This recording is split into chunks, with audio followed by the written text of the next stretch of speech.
பல்லடத்தில் மத்திய அரசை கண்டித்து திமுக கூட்டணி கட்சிகள் ஆர்ப்பாட்டம்.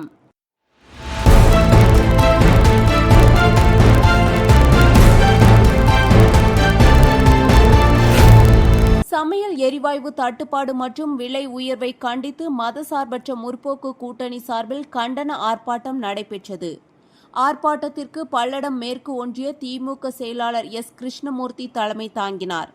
இதில் பல்லடம் வட்டார காங்கிரஸ் தலைவர் புண்ணியமூர்த்தி, தேமுதிக ஒன்றிய அவைத் தலைவர் நாச்சிமுத்து, பொருளாளர் கதிர்வேல், மதிமுக ஒன்றிய செயலாளர் சுப்பிரமணியம், மார்க்சிஸ்ட் கம்யூனிஸ்ட் கட்சி ஒன்றிய செயலாளர் ரவிக்குமார் உள்ளிட்டோர் கலந்து கொண்டனர். மேலும் காரணம்பேட்டை பகுதியில் பல்லடம் தெற்கு ஒன்றிய திமுக செயலாளர் துரைமுருகன் தலைமையிலும் கண்டன ஆர்ப்பாட்டம் நடைபெற்றது. செய்தியாளர் அர்ஜுன்ராஜ்.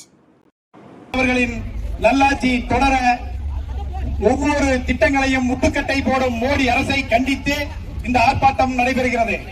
இந்த ஆர்ப்பாட்டம் எதற்கு இங்கு நடைபெறுகிறது என்றால், எல்லா ஊராட்சி ஒன்றியம், அனைத்து ஒன்றியங்கள் சார்பாகவும் ஒவ்வொரு ஒன்றியத்திலும் இந்த ஆர்ப்பாட்டம் நடைபெற்றுக் கொண்டிருக்கிறது. இப்போது தமிழ்நாடு பூராவும்